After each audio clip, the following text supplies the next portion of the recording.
What is up? What is up? What is up, guys? Welcome back to our channel. And we're back in the bike. What is up? Namiss ko kayo. Namiss ko mag-motovlog. Ngayon lang ulit tayo nakapag-vlog ng actually nasa bike. Medyo napahinga tayo sa motovlog. Nakakapag-ride naman tayo. Kaya lang meron tayong nung ewan ko nakapanood nyo isang video, nabigyan tayo ng naregaluhan tayo ng helmet ng aking kapatid, yung aking Arai XT4. So ine-enjoy ko siyang gamitin ngayon. Kaya lang wala pa siyang chin mount. Hindi ko pa nabibili ng chin mount. So kaya hindi ko malagyan ng GoPro kasi ine-enjoy ko pa siya. So ngayon ito muna ang ginamit natin, yung ating lumang helmet na may chin mount para makapag-video tayo ngayon. So today, may connection to dun sa ating last upload tungkol dun sa Denali na mga ilaw na inakabit natin. So ngayon, ayusin na rin natin yung placement. Meron tayong isang susubukang configuration na actually ginawa ni Mike Bomac dun sa kanyang motor. Mas gusto ko yung itsura nung kung paano nila nailagay dun sa motor niya yung ilaw. Kumbaga yung configuration, yung pwesto ng ilaw dun sa bike niya, mas gusto ko yung itsura. So sabi ko kay Kuya Jody, gawin na rin natin dito. And you know, ngayon makakuha tayo ng medyo mas maayos ng video kung gaano kaliwanag yung ilaw na ikabit natin. And try natin magaya mamaya ng night ride. Tingnan natin kung may kakagat or kung may sasama. Ikot lang siguro mabilis, pero subukan natin magaya. Alright? So ngayon samahan niyo ako, punta tayo kala Kuya Jody para ayusin natin yung ilaw. Alright guys, let's go. Medyo traffic. May nakasabay tayo mga motor dito. Yun, nag-street lane si Kuya. Sabay tayo sa kanya.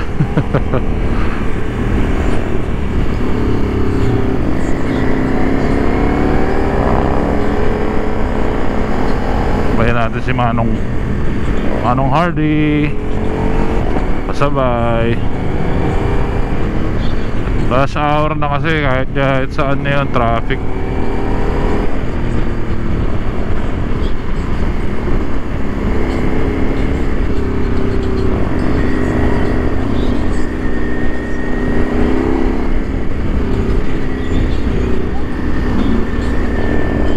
Meron pa tayo isang motor sa likod. So nauna lang to si Kuya, nag-street lane. Thank you. Tumatabi naman yung iba talaga nakikita. Pero yung iba matitigas din, ayaw din magbigay.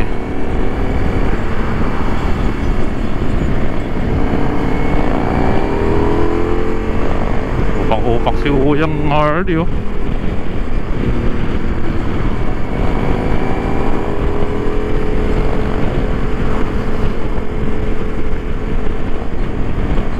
Tayo naman, exit na tayo dito sa malapit na yung exit natin kaya okay na tayo kumalma.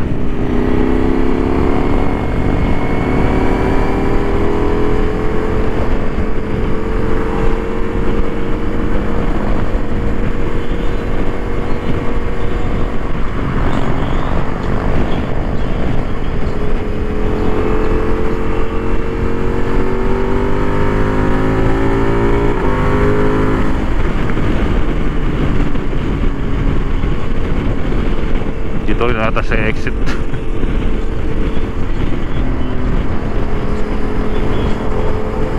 Ayun pa isa, sports bike. Medyo madilim ako mapapansin nyo, medyo madumi yung ating bike ngayon kasi naulan na ng ilang araw to Nag-uulan ng konti dito sa Las Vegas. Tsempuhan lang. Kaya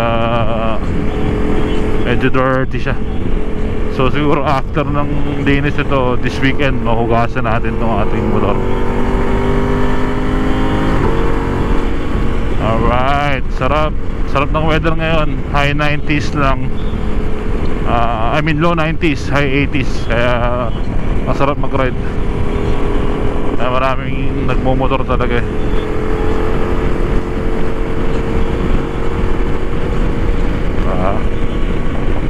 Anong Harley ba to? Hindi ko alam anong klase. Hindi ko masyado yung mga Harley street light ba to? Low rider ano ko? Pero ang ganda rin, pogi rin eh. Ang lalaki ng ilaw sa harap. Nagkaroon tayo ng riding body. What's up buddy? Alright guys, kita-kits tayo ng Kuya Jody.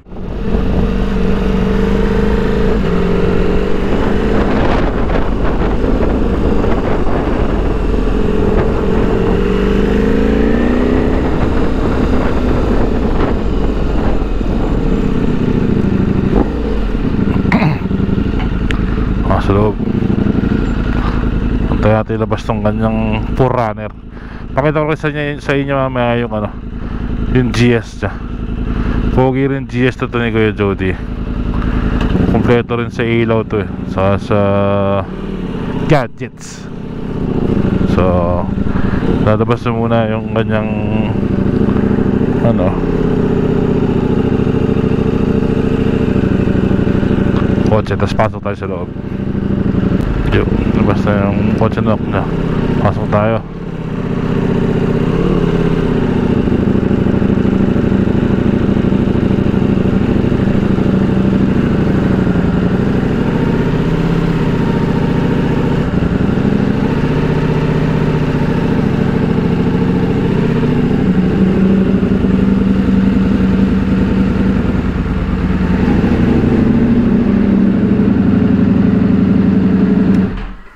What's up?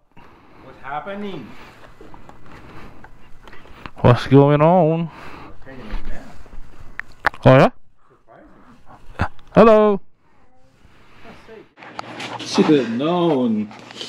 So we're here, back at it again. There we go. That shit kind of heat shrunk on that shit a little bit. Oh yeah? Yeah. So that's how it looks like right now. We'll change it to Bomac configuration, I guess. White on top. Not his configuration. Oh, his configuration. Yep, let's see. And I'm debating if I'm gonna change to spot again, because right now you can't really see it, but we'll see. Yeah, but that's also because it's up, pointing down. You know, when it's down, I think it. We'll see, we'll see. Yeah, we'll check it out. No big deal. So guys, ito na yung ano. Ito yung kinalabasan. Itong bagong setup. So yung puti, yung D7 nasa taas na, yung D3 nasa baba. Mas gusto ko yung itsura nito. Yung ganitong setup. So mamaya pag dumilim-dilim, adjustment na lang. Tapos ito yung, pakita ko sa inyo yung bike ni Kuya Jody. GS na triple black. Sinin nyo kung gaano karami rin ang ilaw nito. So dalawa, tatlo, anim plus yung headlight nya. So yung turahan din yung mga bars ng itim, as in talagang triple black. Ito na lang ang hindi, pero I think pipinturahan din yun. So yun, antayin natin mamaya. Hindi ko alam kung may ride kami ngayon, pero ako mag-ride ako papunta doon kila Kevin, isa isang tropa. Tulungan namin mag hakot ng toolbox niya. So sama kayo mamaya, tignan nyo yung ilaw natin kung okay siya. Alright, let's go.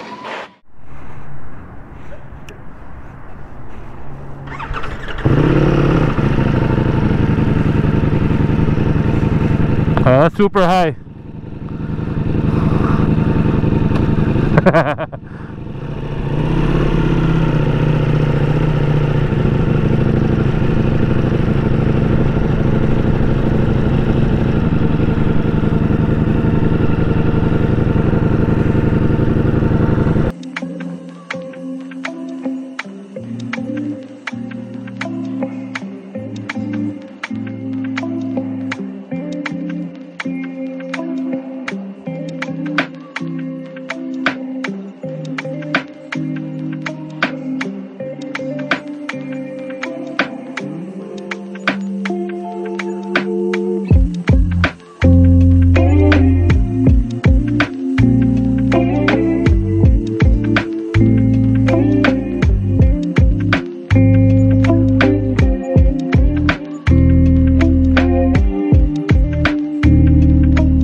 mag-lipat ng toolbox kaya nang hindi pa agad nakabuhat ka.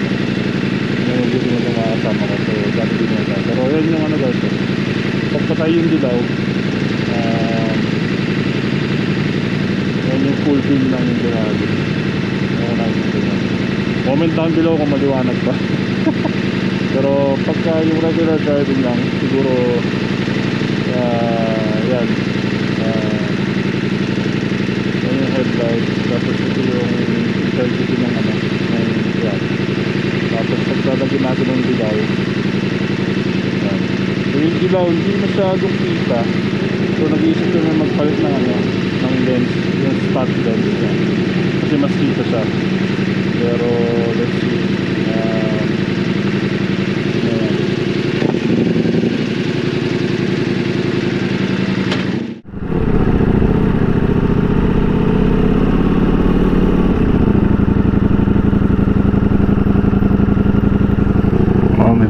dito na ako sa Jollibee.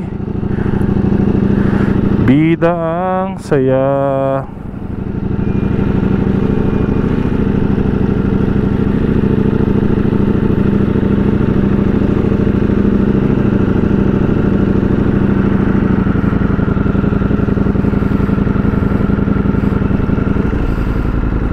So si Kuya Jody pupunta rin dito.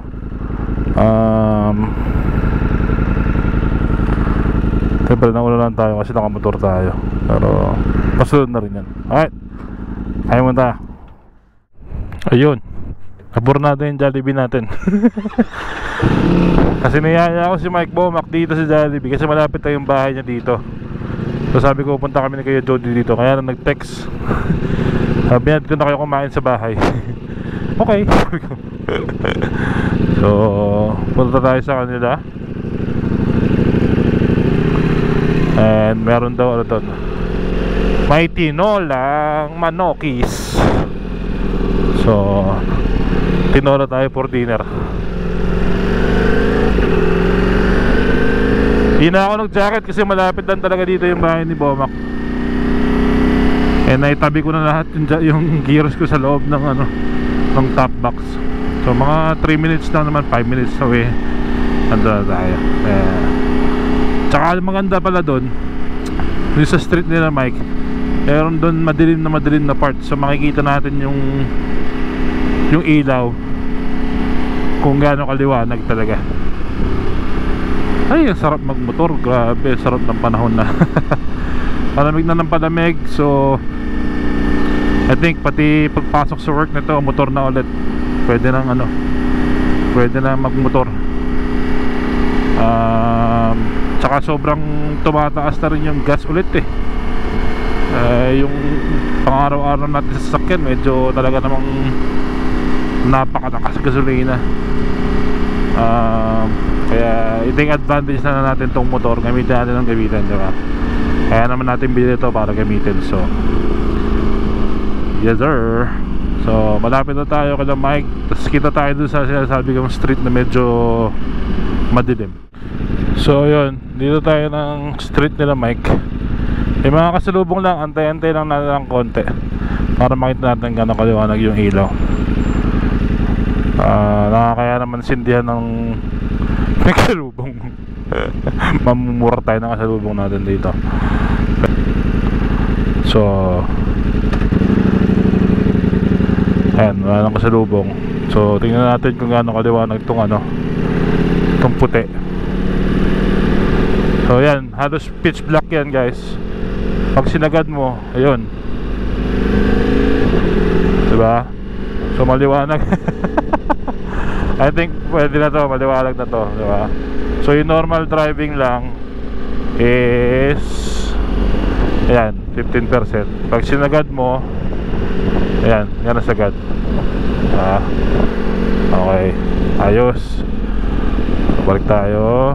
Kasi doon na yung bahay na bike sa ano eh. Doon na yung bahay na doon sa may harap eh. Balik tayo. Ayan. Ayan yung sagad. Pag wala naman yan, yung dilaw lang. Yung dilaw, ayan yung dilaw. So Ayan yung sagad ng dilaw. Hindi masyado eh, ano siguro magpalit na spot, pero ayan yung puti. Ganda na. Alright, so dito tayo kala Mike. Ayan tayo ng tinola. Tinolang manok.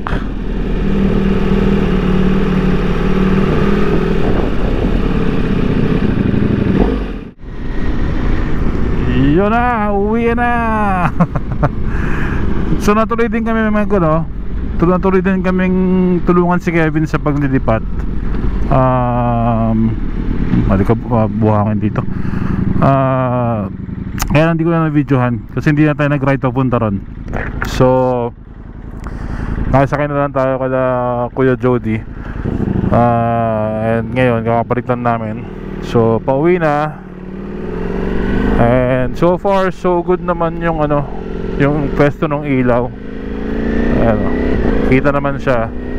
So ayan yung sagad nung D7. So sakto lang naman, di naman sobrang mataas. Yun. Ayun kita nyo, maliwanag, di ba? So hinaan natin. Pero sulit yung sulit tong ilaw na to. Kumbaga kung nag-iisip kayong bumili ng Denali na D7, sulit siya, malakas. So quality naman din, and I think okay yung warranty nila. Kung sakaling may mangyari sa ilaw, I think madali naman silang kausap. So yep, dito ko na itatapusin tong ating vlog. And thank you guys for watching. Alright, thanks sa Sunday.